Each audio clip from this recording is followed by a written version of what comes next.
بسم اللہ الرحمن الرحیم۔ السلام علیکم دوستو، دنیا بھر کی خبروں میں آج آپ سنیں گے، لیکن اس سے پہلے اگر ہو سکے تو لائک، سبسکرائب اور بیل آئیکن کا بٹن ضرور دبا لیں۔ شکریہ۔ ایران ہمارے ساتھ بگاڑ پیدا کرنے کی کوشش نہ کرے، صدر ٹرمپ۔ آئین اور قانون کی رہنمائی میں موجودہ حکومت کی مدد جاری رکھیں گے، Pakistani army chief general Qamar Javed Bajwa. New Zealand کا پاسپورٹ دنیا کا طاقتور ترین قرار، پاکستان کا 17واں نمبر۔ مائیکروسافٹ کا ملازمین کو گھر سے کام کی اجازت دینے کا اعلان۔ کورونا میں اضافہ، امان میں رات کے کرفیو کا نفاذ۔ جبر اور دھونس کی بات کی جائے تو ذہن میں آنے والا پہلا ملک امریکہ ہے، چائنا۔ ہانگ کانگ کے معاملے پر پاکستان کی حمایت کا شکریہ ادا کرتے ہیں، چائنا۔ خوش دل شاہ ٹی20 میں 35 گیندوں پر تیز ترین سنچری بنانے والے پاکستانی بن گئے۔ ایران کے حوالے سے یورپی یونین اور امریکہ کے درمیان مذاکرات۔ ترکی کے ساتھ مذاکرات کے لیے تیار ہیں، یونانی وزیر اعظم۔ گڑ خطرناک بیماریوں سے بچا سکتا ہے، تو آئیے چلتے ہیں اب خبروں کی تفصیل کی جانب۔ امریکی صدر ٹرمپ نے ایران کو خبردار کیا ہے کہ اگر ایران نے ہیرا پھیری کی کوشش کی تو اسے اس کی بھاری قیمت چکانا ہوگی۔ ایک ریڈیو پروگرام میں صدر ٹرمپ کا کہنا تھا کہ ایران کو معلوم ہے اور انہیں یہ سمجھ لینا چاہیے کہ اگر انہوں نے ہمارے ساتھ بگاڑنے کی کوشش کی اور کچھ غلط کرنے کی کوشش کی تو ہم ان کا وہ حال کریں گے جو اس سے پہلے کسی نے نہیں کیا ہوگا۔ انہوں نے کہا کہ اگر ایران ہمارے ساتھ گڑبڑ کرتا ہے، اگر یہ ہمارے ساتھ کوئی برا سلوک کرتا ہے تو ہم ایران کو ایسا جواب دیں گے جو اس سے قبل ایران کو کسی نے نہیں دیا ہوگا۔ اگر میں جیت جاتا ہوں تو 1 ماہ کے اندر ہمارے ساتھ ایران کا ایک بڑا معاہدہ ہو جائے گا۔ ایرانی جانتے ہیں کہ اگر وہ ہمارے خلاف کچھ کرتے ہیں تو وہ اس کی قیمت 1000 گنا زیادہ ادا کریں گے۔ دوستو، یاد رہے کہ ایران اور امریکہ کے درمیان کشیدگی میں صدر ٹرمپ کے دور حکومت میں اضافہ ہوا ہے، اور اگر صدر ٹرمپ ایک بار پھر امریکہ کے وزیر اعظم بن جاتے ہیں تو یقین ہے کہ اس کشیدگی میں مزید اضافہ ہو سکتا ہے۔ پاک فوج کے سربراہ جنرل قمر جاوید باجوہ کا کہنا ہے کہ آئین اور قانون کی رہنمائی میں منتخب حکومت کی مدد جاری رکھیں گے۔ Army chief general Qamar Javed Bajwa کا کہنا تھا کہ پاس آؤٹ ہونے والے جوانوں کو زندگی کے اس یادگار دن پر مبارکباد پیش کرتا ہوں۔ آج کا دن آپ ایک ایسی آرمی کا حصہ بننے جا رہے ہیں جو پوری دنیا میں اپنی پیشہ ورانہ اور حربی صلاحیتوں کے لیے جانی اور پہچانی جاتی ہے۔ آرمی چیف کا کہنا تھا کہ پاکستان آرمی نے نہ صرف پاکستان میں گڑبڑ کرنے والوں کو شکست دی بلکہ فروری 2019 میں اپنے سے 5 گنا بڑے دشمن کو شرمندگی سے دوچار کیا۔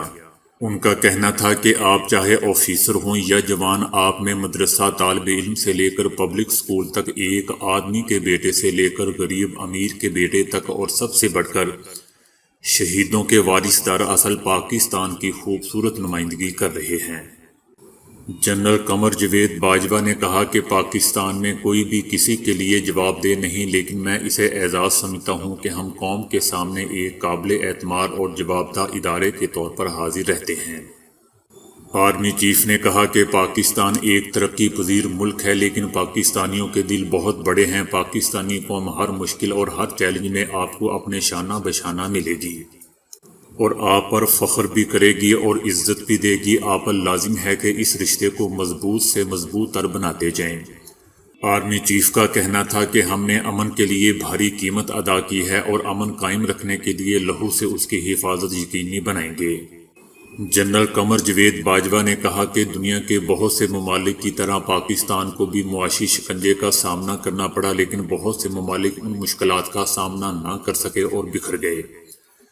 پاکستان نے ان تمام سازشوں اور مشکلات کا ڈٹ کر مقابلہ کیا۔ پاکستان نے علاقائی اور عالمی امن کے لیے بھی بھرپور کوششیں کیں۔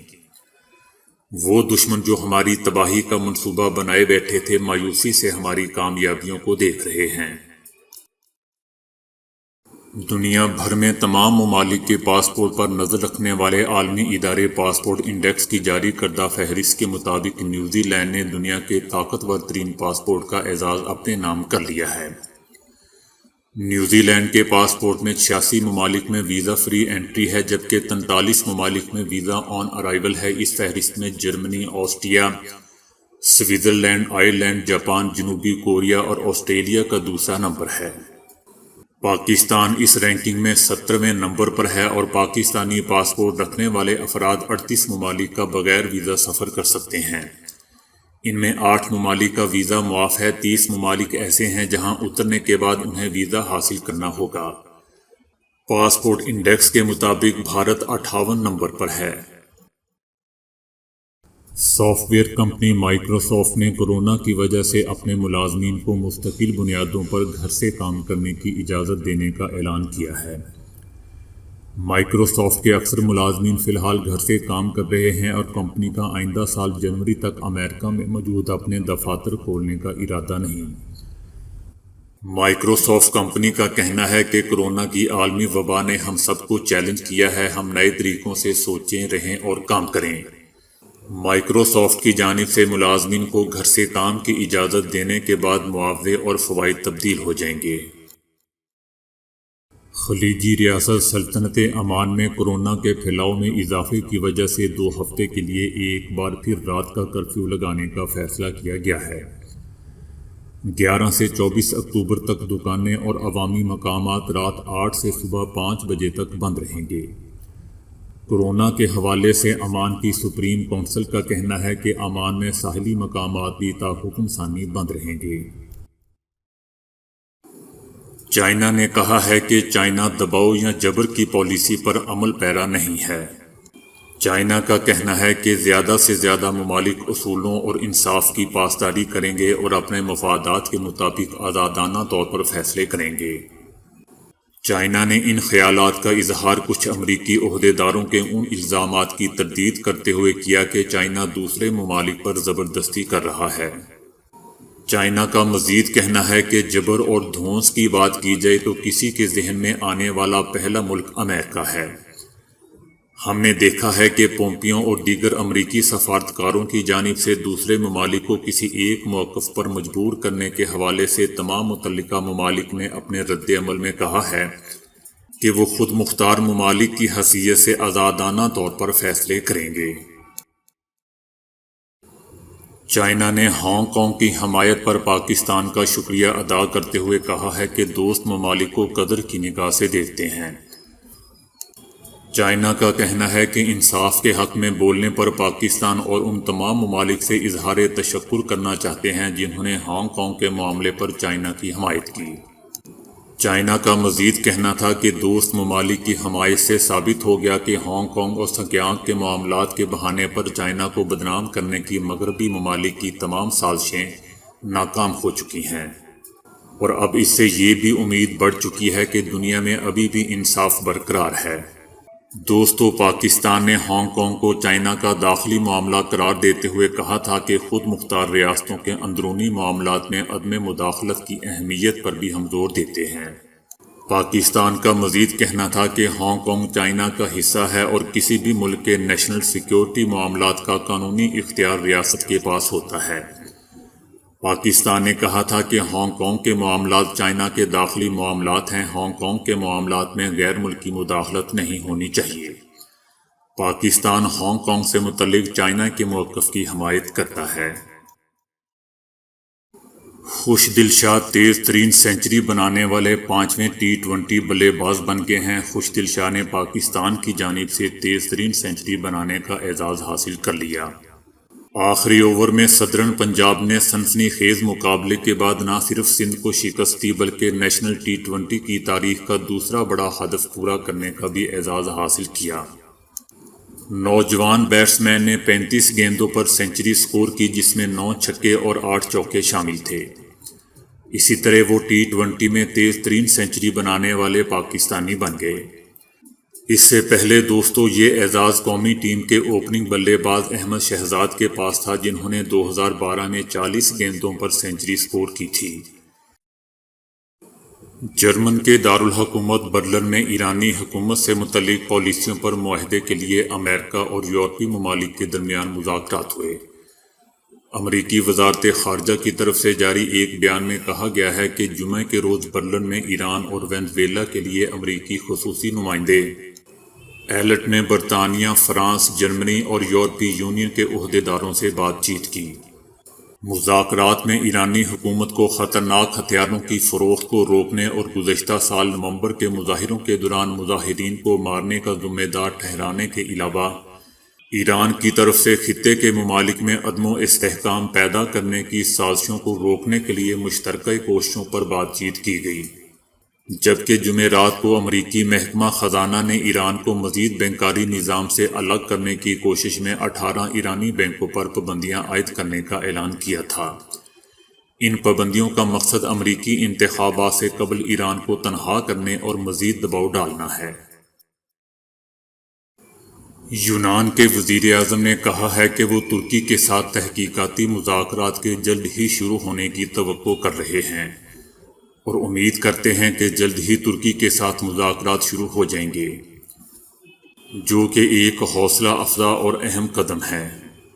یونانی وزیر اعظم کا کہنا تھا کہ ان مذاکرات کے تسلسل کے ساتھ جاری رہنے اور خصوصی اقتصادی زون کا تعین کرنے کے اقدامات پر بھی غور کیا جائے گا۔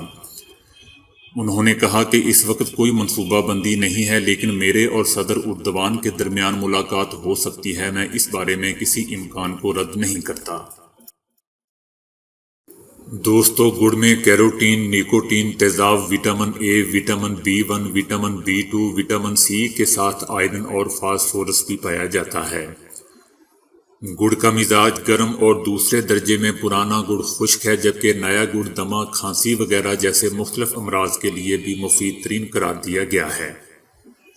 گڑ نظام ہضم کی اصلاح کرتا ہے، حافظہ تیز کرنے اور یادداشت بڑھانے میں گڑ کا حلوہ استعمال بہترین ثابت ہوا ہے، لہٰذا وہ طلبہ جنہیں سبق یاد نہ ہوتا ہو انہیں صبح و شام گڑ کا حلوہ استعمال کرنا چاہیے۔